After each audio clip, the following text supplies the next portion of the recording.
بسم اللہ الرحمن الرحیم نحمده ونصلي ونسلم على رسوله الکریم اما بعد۔ اسلامی عقائد میں ایمان کا بیان ہمارا فجر کا موضوع ہے۔ ایمان کہتے ہیں کسی کی بات کو کسی کے اعتماد پر یقینی طور سے مان لینا، اور شریعت اسلامی میں ایمان کہتے ہیں اللہ کے رسول کی خبر کو صرف اللہ کے رسول کے اعتماد پر مشاہدہ کیے بغیر یقینی طور سے مان لینا۔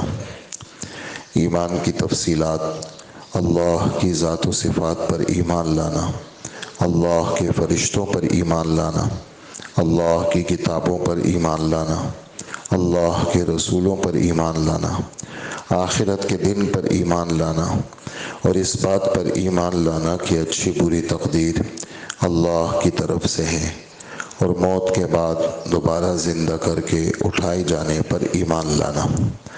یہ تفصیلات ہماری آپ کے سامنے بیان ہو رہی ہیں۔ اس میں اللہ کی ذات و صفات پر ہمارے ایمان کس کیفیت میں ہونا چاہیے، کافی ساری باتیں آپ کی خدمت میں آ رہی ہیں۔ اس میں جیسے آج کا جو بیان ہے اس میں یہ والی بات ہے کہ اللہ کو ہر چیز پر قدرت ہے۔ ان اللہ علی کل شیء قدیر، ہم آپ قرآن پاک میں پڑھتے ہیں واللہ علی کل شیء قدیر، ہر چیز پر اللہ کو طاقت حاصل ہے، قدرت حاصل ہے۔ کائنات کا کوئی فرد ایسا نہیں ہے جس کو ہر چیز پر قدرت حاصل ہو، صرف اللہ کو حاصل ہے۔ حتیٰ کہ کوئی اللہ کا ولی ہو، کوئی اللہ کا پیغمبر ہو، کوئی بھی ہو، اس کو ہر چیز پر قدرت حاصل نہیں ہے۔ اگر قدرت حاصل ہے کسی بھی چیز پر، ہر چیز پر، وہ صرف اللہ کی ذات کو حاصل ہے۔ یعنی اللہ کی صفات ایسی ہیں جو کائنات کا کوئی عام آدمی نہیں کر سکتا۔ جیسے پیدا کرنا، آسمانوں کی میں نے مثال دی کل پرسوں کے درس میں، سورج کی مثال دی، چاند کی مثال دی۔ پیدا کرنے کے اندر اللہ کا کوئی ثانی نہیں ہے، ذات کے اندر اللہ کا کوئی ثانی نہیں ہے۔ اسی طرح قدرت کے اندر ہر چیز پر اللہ کو قدرت حاصل ہے، اللہ کا کوئی ثانی نہیں ہے کہ کوئی اور بھی ایسا ہو جو اس طرح کا کر سکتا ہو، ایسا کوئی نہیں ہے۔ طاقت اور قدرت صرف اللہ جل جلالہ کو حاصل ہے۔ دنیا کی تمام باتیں اللہ کے اختیار اور ارادے سے ہوتی ہیں۔ ہاں، وَعِندَهُ مَفَاتِحُ الْغَيْبِ لَا يَعْلَمُهَا إِلَّا هُ، 7واں پارہ کل رات ہم نے پڑھا ہے۔ وَعِندَهُ مَفَاتِحُ الْغَيْبِ لَا يَعْلَمُهَا إِلَّا هُ، غیب کی جتنی چابیاں ہیں، غیب کے جتنے راستے ہیں، صرف اللہ کے پاس ہیں، اللہ کے سوا کوئی نہیں جانتا۔ وَيَعْلَمُ مَا فِي الْبَرِّ وَالْبَحْرِ، خشکی پوری دنیا میں کتنی بکھری ہوئی ہے، کتنا خشک علاقہ ہے، اس میں کچھ بھی ہے وہ اللہ اس کو جانتے ہیں۔ وَمَا تَسْقُطُ مِن وَرَقَةٍ إِلَّا يَعْلَمُهَا، کائنات کا کوئی ایسا سسٹم نہیں ہے کہ بھئی ہمیں وہ سسٹم یہ بتا سکے، وہ ریڈار ہمیں بتا سکے کہ بھی فلانی جگہ فلانے جنگل میں کوئی پتا گرا اور وہ ریڈار نے ہمیں بتا دیا کہ یہ گر گیا جی۔ ایسا نہیں ہے، کوئی کسی کے پاس ایسا کوئی سسٹم نہیں ہے۔ اللہ جل جلالہ فرماتے ہیں پوری دنیا میں کسی بھی جگہ پر، کہیں پر کوئی بھی پتا گرتا ہے اللہ کے علم میں۔ یعنی اسی طرح زمانے ماضی سے لے کر جب سے دنیا بنی ہے اس وقت تک بارش کے کتنے قطرے برس چکے ہیں اللہ کے علم میں ہیں۔ اب کتنے برسیں گے کوئی نہیں بتا سکتا، صرف لوگ وہ بتاتے ہیں کہ بھئی یہ ہماری وہ ہے، امکانیات ہے، ممکن ہے ایسا ہو جائے، لیکن اللہ جل جلالہ امکانیات کو نہیں بتاتے، اللہ یقینی چیزوں کو بتاتے، ایسا ہوگا۔ تو کائنات کا جتنا نظم ہے وہ اللہ کے اختیار میں ہے اور اللہ کے ارادے کے ساتھ ہے۔ ایسا نہیں ہو سکتا کہ کوئی کام ایسا ہو جائے اللہ کو پتہ بھی نہیں چلے اور اللہ کا اس پہ ارادہ بھی نہ ہو اور ہو جائے خود بخود، ایسا نہیں ہو سکتا۔ خود بخود کوئی چیز وجود میں نہیں آتی، اللہ کے ہر چیز کے وجود سے پہلے اللہ اس کو جانتے ہیں۔ اس وقت جو چیز موجود ہے اس کو بھی اللہ جانتے ہیں، اور اس کے بعد بھی اللہ جانتے ہیں، اور فنا ہو جائے اس کو بھی اللہ جانتے ہیں۔ یعنی میں آپ کو یہ والی بات ذرا بتا دوں، ہمارے رب قرآن پاک میں فرماتے ہیں کہ قاف والقرآن المجید بل عجبوا ان جاءهم منذر منهم فقال الكافرون هذا شيء عجيب اذا متنا وكنا ترابا ذلك رجع بعید۔ یہ تو 2-3 آیتیں ہیں، میں اس کا ترجمہ نہیں کروں گا، جو مجھے سنانا ہے وہ یہ سنا رہا ہوں آپ کو۔ اللہ پاک فرماتے ہیں قد علمنا ما تنقص الارض منهم وعندنا کتاب حفیظ۔ دنیا میں، زمین میں کتنے مردے دفن ہو چکے ہیں پہلے دن سے لے کر آج کی تاریخ تک۔ اللہ پاک فرماتے ہیں زمین نے جس مردے کے بدن کے جس حصے کو کھایا ہے، کم کیا ہے، گھٹایا ہے، پکی بات ہے کہ وہ ہمیں پتہ ہے۔ اتنا ایسا ہمارا علم ہے، اور یہ ہمیں پتہ ہے کہ زمین کے کس حصے میں کس کے بدن کا کتنا حصہ ہے۔ اور ہمارے یعنی آپ صلی اللہ علیہ وسلم فرماتے ہیں اسی قدرت کو بیان کرتے ہوئے کہ پوری دنیا کے اندر کہیں پر کوئی مردہ دفن ہوتا ہے تو اللہ جل جلالہ جب قیامت کے دن اس کو اٹھائیں گے تو اللہ کو پتہ ہے کہاں کون دفن ہوا تھا، زمین نے اس کا کون حصہ لیا تھا، اور زمین کو اللہ حکم دیں گے کہ اس حصے کو واپس کرو اور اس کو اسی طرح ملا کر کے میرے سامنے کھڑا کرو۔ ایسی طاقت ہے اللہ کی۔ تو یہ چھوٹی چھوٹی جزیات یہ ہمیں اللہ کا پتہ دیتی ہے کہ ہمارے رب کون ہے اور کیسی طاقت والے ہیں۔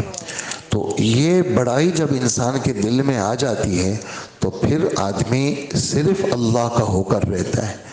جب چھوٹی چھوٹی چیزوں کو نہیں جانتا تو وہ بڑی چیزوں سے بھی غافل ہو جاتا ہے، اور اس کے پاس اس کے حصول کے لیے وہ کہتے ہیں نہیں یار یہ سب مجھے پتہ ہے، حالانکہ خاک پتہ ہے، اس کو کچھ پتہ نہیں ہے۔ اس لیے یہ چھوٹی چھوٹی باتیں جاننی پڑیں گی اور اس کو بیان بھی کرنا پڑے گا کہ کائنات میں جو کچھ بھی ہے وہ اللہ کے ارادے سے ہے۔ فعال لما یرید، ارادے کا بیان چل رہا ہے۔ فعال لما یرید، اللہ کا ارادہ کیا فرما رہے ہیں؟ جس چیز کا ارادہ کر لیتے ہیں اس کو کر گزرتے ہیں۔ فعال مانے کر لینا، بہت زیادہ کرنے والا، اس میں مبالغہ کا صیغہ ہے۔ ان اللہ یفعل ما یرید، اللہ جس چیز کا ارادہ کر لیتے ہیں بے شک بات ہے اللہ اس کو کر گزرتے ہیں۔ انما امرہ اذا اراد شیئا، سورہ یاسین کا آخر، انما امرہ اذا اراد شیئا ان یقول له کن فیکون۔ اللہ کا معاملہ کیا ہے؟ جی اللہ کا معاملہ یہ ہے جب بھی اللہ کسی چیز کا ارادہ کر لیتے ہیں بس اس کو فرماتے ہیں کہ ہو جا تو وہ چیز وجود میں آ جاتی ہے۔ اللہ اس کے ہونے کے بعد وہ چیز وجود میں نہ آئے یہ نہیں ہو سکتا۔ تو کائنات میں جو کچھ بھی ہے وہ کس کے اختیار میں ہے؟ اختیار مانے وَرَبُّكَ يَخْلُقُ مَا يَشَاءُ وَيَخْتَارُ، 20واں پارہ۔ تیرا رب جو چاہتا ہے وہ پیدا کر لیتا ہے، اور تیرا رب جو کچھ چاہتا ہے وہ اختیار کر لیتا ہے۔ مَا كَانَ لَهُمُ الْخِيَرَةُ، کائنات کے جتنے بڑے بڑے بادشاہ، بڑے بڑے لوگ ہیں، ان کا کلی اختیار نہیں ہے، اختیار تو صرف کس کا ہے؟ اللہ کا ہے۔ اسی طرح چوتھے پارے میں منافقین نے کوئی بات کہی جنگ احد میں، تو اللہ جل جلالہ ان کو جواب دے رہے ہیں قل ان الامر کلہ للہ، آپ اعلان کر دیں بے شک بات ہے پورا کا پورا اختیار صرف کس کے پاس ہے؟ اللہ کے پاس ہے۔ سورہ روم کے 21واں پارہ، سورہ روم کا بالکل شروع، اللہ جل جلالہ فرماتے ہیں للہ الامر من قبل ومن بعد، ہر چیز سے پہلے۔ اب اس جملے کا وزن آپ دیکھیں، ہمارے عربی گرامر کے اندر مبتدا پہلے آتا ہے خبر بعد میں آتا ہے، جیسے زید قائم، زید کھڑا ہے، زید مبتدا ہے، قائم اس کی خبر ہے، یہ عام دستور ہے۔ لیکن کہیں پر خبر کو اگر پہلے لاتے ہیں تو وہ بے وجہ نہیں لاتے، اس کی کوئی نہ کوئی وجہ ہوتی ہے. جیسے کہ حرف جر کے ساتھ کوئی لفظ آتا ہے تو وہ بعد میں آتا ہے، پہلے نہیں آتا. لیکن اگر پہلے آتے تو وہ کسی وجہ سے آتا ہے. مثلا الا بذکر اللہ تطمئن القلوب، اصل جملہ یوں ہے کہ تطمئن القلوب بذکر اللہ، دلوں کو اطمینان ملتا ہے اللہ کے ذکر کے ساتھ. لیکن اللہ پاک فرماتے ہیں بذکر اللہ تطمئن القلوب، بذکر اللہ اس کا حق بنتا ہے کہ یہ بعد میں آئے، کیونکہ اصل جو عمل والا ہے وہ تطمئن ہے اور عمل والا پہلے آتا ہے. جس میں عمل ہوتا ہے وہ بذکر اللہ ہے، اس کو بعد میں آنا چاہیے. لیکن یہ پہلے کیوں لائے ہیں؟ تو اس میں جان ڈالنے کے لیے. کیا جان ڈالی؟ اس میں یہ جان ڈالی کہ صرف اللہ کے ذکر کے ساتھ دلوں کو اطمینان ملتا ہے. یہ صرف کا لفظ جو ہے نا، یہ بذکر اللہ کے پہلے کی لانے کی وجہ سے ہے. اگر یہ بذکر اللہ بعد میں ہوتا تو یہ صرف کا ترجمہ نہیں ہوتا، اس کے اندر وہ جان نہیں پڑے. بھئی صرف اس طرح کرنے سے ایسا ہوگا بس، اور تم بڑے ٹکرے مارتے رہو کچھ نہیں ہوگا. دل کے سکون کے لیے دوائیاں کھاتے رہو، واک کرتے رہو، پرہیز کرتے رہو، نہیں ملے گا تمہیں. لیکن اللہ کو یاد کرو گے تو لازماً سکون ملے گا. تو یہ لازماً اور یہ جان جو اس میں پڑی ہے یہ بذکر اللہ کے پہلے لانے کی وجہ سے پڑی ہے. بالکل اسی طرح اصل جملہ یوں ہے الامر للہ من قبل و من بعد، اختیار اللہ کے پاس ہے ہر چیز سے پہلے ہر چیز کے بعد. لیکن یہ نہیں کہا ہمارے رب نے فرمایا للہ الامر. حالانکہ الامر مبتدا ہے، اس کو پہلے آنا چاہیے، للہ کو بعد میں آنا چاہیے. لیکن للہ کو پہلے لے کے آئے. کیوں لے کے آئے؟ یہ جان ڈالنے کے لیے کہ صرف اور صرف سارا کا سارا اختیار صرف اللہ کے پاس ہے. یہ جو صرف اس میں آیا ہے نا کہ سب مخلوق سے سارا اختیار کٹ گیا، ایک اللہ کے لیے اختیار ثابت ہوا، یہ للہ کے پہلے لانے کی وجہ سے.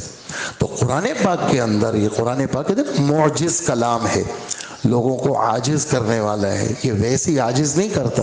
اس کے ایک ایک لفظ کے اندر کوئی لفظ اس کا بیکار نہیں ہے، کوئی لفظ اس کا بے محل نہیں ہے، بے جگہ نہیں ہے.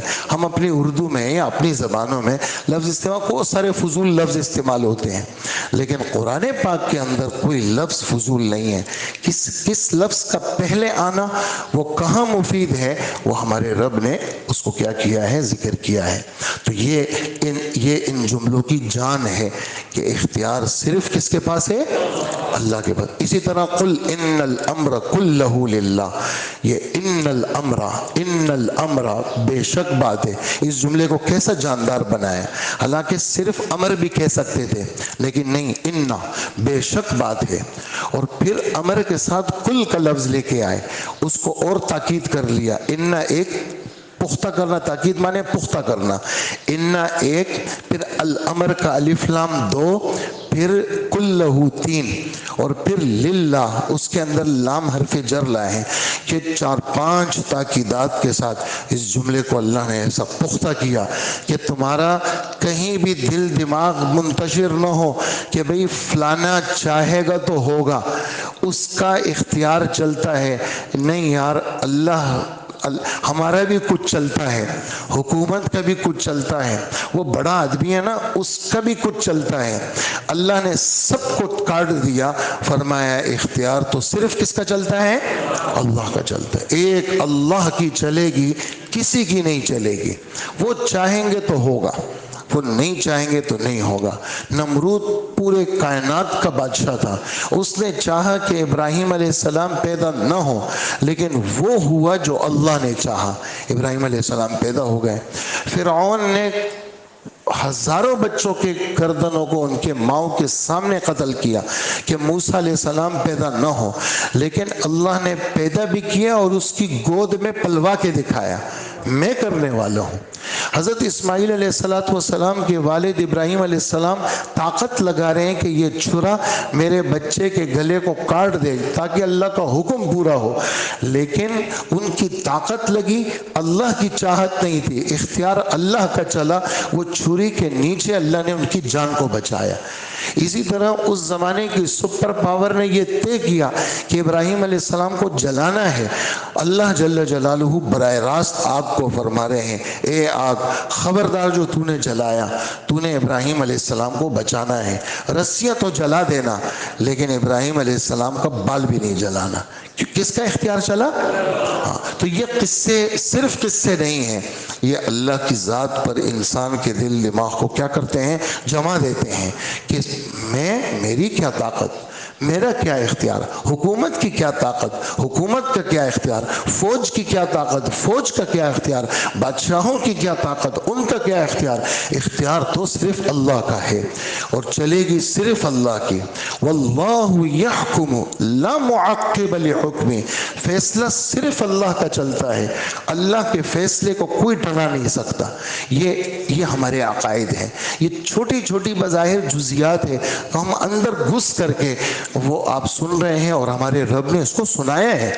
ہمارے رب نے جو قرآن، یہ جو ہم کہتے ہیں نا آپ قرآن پڑھا کریں، آپ کو سمجھ میں نہ آئے تو آپ پریشان نہ ہو، لیکن یہ جو قرآن آپ بے سمجھے بھی پڑھتے ہیں نا، یہ آپ کے اندر جا کے لگتا ہے اور اندر جا کر کے یہ اپنے راستہ نکالتا ہے، اندر جا کر کے یہ جڑیں مضبوط کرتا ہے کہ جی اللہ کا نام لیا کرو، ہاں بے دہانی میں لو تو لیا کرو۔ کیوں لیا کرو؟ اس لیے کہ یہ اللہ کا نام یہ اندر جا کے جگہ پکڑتا ہے اور اندر جا کر کے جو دل کے خانے ہیں ان خانوں کے اندر جاتا ہے۔ یہ جی محمد صلی اللہ علیہ وسلم کا پہ درود بھیجا کرو، کیوں بھیجا کرو؟ یہ اندر جا کے راستے نکالتا ہے اور تمہارے دل کے اندر اللہ کے رسول کی محبت کو مضبوط کرتا ہے۔ تو یہ تذکرے یہ فالتو نہیں ہیں، ان تذکروں کے پیچھے یہ تلاوتیں فالتو نہیں ہیں، یہ قرآن کا سننا فالتو نہیں ہے، یہ قرآن کا بیان کرنا فالتو نہیں ہے، اس کے پیچھے ایک بہت بڑی حقیقت ہے۔ اس لیے دنیا ادھر ادھر ہو گئی۔ آج چوتھا پانچواں روزہ ہے، مسجد خالی ہو گئی، نمازوں میں لوگ نہیں ہیں۔ ہماری یہ مسجد پیچھے صحن میں امام کے آنے سے پہلے بھری ہوئی ہوتی تھی، اب اندر لوگ بیٹھے ہوئے، برآمدہ بھی خالی۔ کیوں؟ لوگ موبائل کے ساتھ جڑے ہوئے ہیں، بس اندر نسوں کے اندر موبائل چلا گیا، انٹرنیٹ چلا گیا، ان کو خدا کے نام میں، خدا کی باتوں میں، تلاوت میں وہ لطف ہی نہیں ہے، مزہ ہی نہیں ہے۔ بس جلدی سے سلام پھیرے، مختصر سی نماز ہو، اپنی پڑھو یا کہیں فلیٹ میں پڑھ لو، بس جا کر کے مسجدوں کو چھوڑ دو، بس جلدی جا کر کے بستر ناپو اپنا، اور باہر مزہ آتا ہے، ہوٹلوں پہ گھنٹوں گھنٹوں بیٹھے مزہ آئے گا، مسجد میں مزہ ہی نہیں آئے گا۔ تو اس لیے یہ چھوٹی چھوٹی باتیں یہ ہمارے جڑوں، دل کی جڑوں میں اس کو داخل کرنا ہے کہ اختیار صرف کس کا چلے گا؟ وہ اللہ کا چلے گا۔ تو ہر چیز پر اللہ کو قدرت ہے، دنیا کی تمام باتیں صرف اللہ کے اختیار اور ارادے سے ہوتی ہیں۔ اللہ کسی کام پہ مجبور نہیں ہے، اللہ ایسا نہیں کہ جی اللہ پہ کسی کا، ہم تو مجبور ہیں بھائی، والد سے مجبور ہے، والدہ سے مجبور ہے، حکومت سے مجبور ہے، ہاں اپنے بڑوں سے مجبور ہے، بہت سارے کام ہم دب کے کر لیتے ہیں، کیوں بھائی یار نہیں کریں گے تو مشکلات میں آ جائیں گے، تو ہم مجبور ہیں۔ لیکن اور حکومتیں بھی مجبور ہیں، جتنی بڑی حکومتیں ہیں مجبور ہیں، عوام سے مجبور ہیں، چھوٹی حکومتیں بڑی حکومتوں سے مجبور ہیں، چھوٹا آدمی، چھوٹا جو MNA ہے اور جناب صوبائی اسمبلی، قومی اسمبلی، وہ اپنے اوپر والے سے مجبور ہیں، اور اسی طرح جو ہے نا وزیر اعظم مجبور ہیں، صدر مجبور ہیں، دنیا کا بہت بڑا ملک ہے، وہ ملک کا جو بڑا ہے وہ بھی مجبور ہے، لیکن اللہ جل جلالہ بالکل مجبور نہیں ہے۔ اللہ پاک جو کام کرتے ہیں وہ جبر میں نہیں کرتے، وہ دب کے نہیں کرتے، بلکہ اللہ پاک مختار کل ہے، وہ جب چاہے، جو چاہے، جس طرح چاہے، اللہ پاک سب کچھ کرنے پر قدرت رکھتے ہیں، وہ کسی سے دب کے کوئی کام نہیں کرتے۔ اللہ اکبر۔ میں آپ کو اس پہ چھوٹی سی آیت سناؤں، والشمس وضحاها میں اللہ پاک فرماتے ہیں کذبت ثمود بطغواها اذ انبعث اشقاها فقال لهم رسول اللہ ناقۃ اللہ وسقیاها۔ قوم سمود نے نبیوں کو جھٹلایا، حضرت صالح علیہ السلام کو، اور حضرت صالح علیہ السلام نے ان کو کہا یہ اونٹنی ہے، دیکھو اس کو کچھ مت کہنا۔ فعقروها، ان ظالموں نے اس اونٹنی کو مار ڈالا، قتل کر دیا، اور اللہ کا قہر اور غصہ وہ جوش میں آیا اور اللہ نے ان پر عذاب کو بھیجا. فدمدم علیہم ربہم بذنبہم فسواها، اللہ نے ان پر عذاب بھیجا اور اللہ نے ان کو ملیہ میٹ کر دیا، زمین کے ساتھ برابر کر دیا. اگلا جملہ سننے کا ہے، وہ سنانا ہے آپ کو. کیا؟ ولا یخاف عقباها، اللہ کسی کے انجام سے نہیں ڈرتے. اللہ اکبر. یہاں حکومت اگر کوئی کارروائی کرے نا اس کو ڈر لگتا ہے بھئی عوام کا ری ایکشن کیا ہوگا، عوام کھڑی ہو جائے گی بھئی، تو ان کو پہلے سے انتظامات کرتے ہیں کہ بھئی عوام کا ری ایکشن نہ ہو. بھئی گھر میں کوئی کام کرنا ہے تو بیوی کا ری ایکشن نہ ہو، بچوں کا نہ ہو، محلے میں کوئی کھڑا نہ ہو جائے میرے لیے. اللہ جل جلالہ فرماتے میں نے سب کو ختم کر دیا.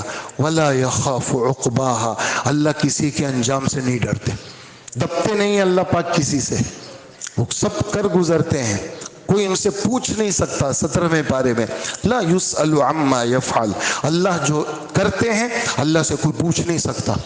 ہم اگر کریں گے ہم سے بہت سارے لوگ پوچھیں کیوں کیا بھائی تو نے. حکومتیں کوئی کام کرتی ہیں حکومت سے لوگ پوچھتے ہیں آپ نے کیوں کیا، آپ نے عوام کے پیسے کو کیوں غلط استعمال کیا، دیکھتے ہیں نا آپ لوگ پوچھتے ہیں. لیکن ہمارے رب فرماتے ہیں لا یسأل عما یفعل، اللہ جو کرتے ہیں اللہ سے کوئی پوچھ نہیں سکتا، کوئی دبا نہیں سکتا اللہ کو، اللہ مجبور نہیں ہے. تو یہ بات ہمارا عقیدہ ہے، یہ ہم ایسے اللہ کو مانتے ہیں، ایسے رب کو مانتے ہیں جو مختار کل ہے، ایسے رب کو مانتے ہیں جو مجبور نہیں ہے، ایسے رب کو مانتے ہیں جو ہر چیز پر قدرت رکھتا ہے، ایسے رب کو مانتے ہیں جو کسی سے دبتا نہیں ہے. ایسے اللہ ہمارے اللہ ہے اور اسی کو اللہ کہتے ہیں. اسی کو کیا کہتے ہیں بھائی؟ اللہ کہتے ہیں. یہ فرماتے ہیں جو چاہتا ہے کرتا ہے. آپ نے سن لیا، اللہ پاک جو چاہا اللہ پاک نے وہ کر لیا. کوئی اللہ کو روک ٹوک نہیں کر سکتا. کیوں کیا آپ نے؟ کوئی اللہ کو روک ٹوک نہیں کر سکتا. اسی طرح کوئی چیز اللہ کے ذمے ضروری نہیں ہے. قرآن پاک کی میں آپ کو 12ویں پارے کا بالکل پہلا لفظ سناؤں گا. اللہ پاک فرماتے ہیں وَمَا مِن دَابَّةٍ فِي الْأَرْضِ إِلَّا عَلَى اللَّهِ رِزْقُهَا، زمین پر جتنے چلنے والے ہیں اللہ کے ذمے ان کی روزی ہے. یہ اعلیٰ ذمے کے لیے آتا ہے، لفظ اعلیٰ ذمے کے لیے آتا ہے. تو یہ کہتے ہیں جی اللہ کے ذمے تو کچھ نہیں ہے. ہاں اس ذمے کی قسمیں ہیں. کچھ چیزیں ذمے پر ہوتی ہیں جبرن.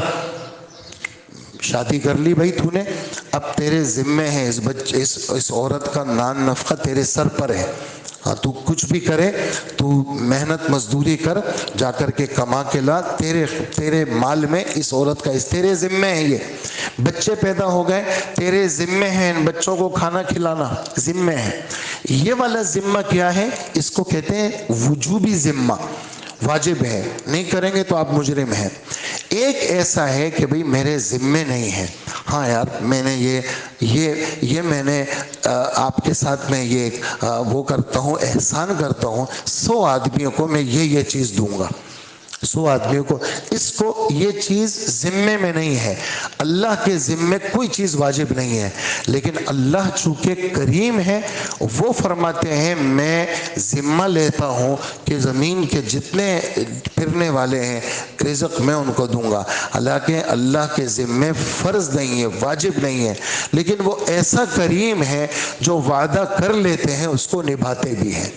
وہ ایسا ان سے کوئی پوچھ نہیں سکتا، ان کے ذمے کوئی چیز ضروری نہیں ہے، لیکن انہوں نے کہا میں ذمہ لیتا ہوں اور میں اس کا خیال رکھوں گا اور میں اس کو پورا کروں گا.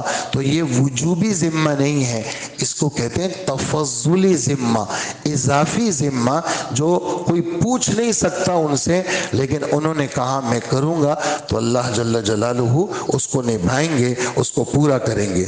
وہ جو کچھ مہربانی کرے اللہ کا فضل ہے، ہر چیز پر اسی کا تصرف، اسی کا قبضہ ہے، زبردست قوت اور طاقت کا مالک ہے. اسی اللہ ہی نے سب کو سنبھالا ہوا ہے، کائنات کی کوئی چیز اس کے سنبھالنے سے خارج نہیں ہے، اور وہی اللہ ایک دن سب کو ختم بھی کر دے گا. کائنات یہ جو پورا نظم ہے یہ اللہ نے سنبھالا ہوا ہے، ایک دن ایسا آئے گا اللہ پاک اس سب کو ختم کر دیں گے. اور یہ جو کچھ بنایا ہے یہ اللہ نے کسی مقصد کے لیے بنایا. کیا مقصد ہے؟ کہ لوگ اس نظم میں رہ کر کے اللہ کے تابعدار بنے اور اللہ کی نافرمانی سے بچے۔ ہم نے اس پورے نظم کو اس لیے بنایا ہے۔ کافر تو کہتے ہیں یہ ویسے ہی بنا ہے، ہم کہتے ہیں نہیں، یہ ویسے نہیں بنا، ہم کسی غرض سے ہمارے رب نے بنایا ہے، اور ایک دن ایسا آئے گا ہمارا رب اس سب کو فنا کر دے گا۔ تو نہ خود بخود آیا ہے اور نہ خود بخود فنا ہوگا، اللہ کے ارادے سے آیا ہے اور اللہ کے ارادے سے فنا ہوگا۔ آج کا یہ ہمارا سبق ہے۔ اللہ پاک ہم سب کو کامل ایمان عطا فرمائے اور اللہ ہمارے ایمانوں کی حفاظت فرمائے، اللہ کی ذات پر ہمیں پکا اور پختہ یقین نصیب فرمائے، اور اسی یقین پر زندگی ہماری گزروا دے، اور اسی یقین پر ہمیں موت بھی آ جائے۔ ہاں، موت جب آئے تو ہمارا دل اللہ سے جڑا ہوا ہو، اللہ کی ذات پہ یقین ہو، اور بے ساختہ وفات سے پہلے بالکل آخری جو کلمہ ہماری زبان سے نکلے وہ لا الہ الا اللہ محمد رسول اللہ ہماری زبان سے نکلے۔ وصلی اللہ وسلم علی نبینا محمد وآلہ واصحابہ اجمعین۔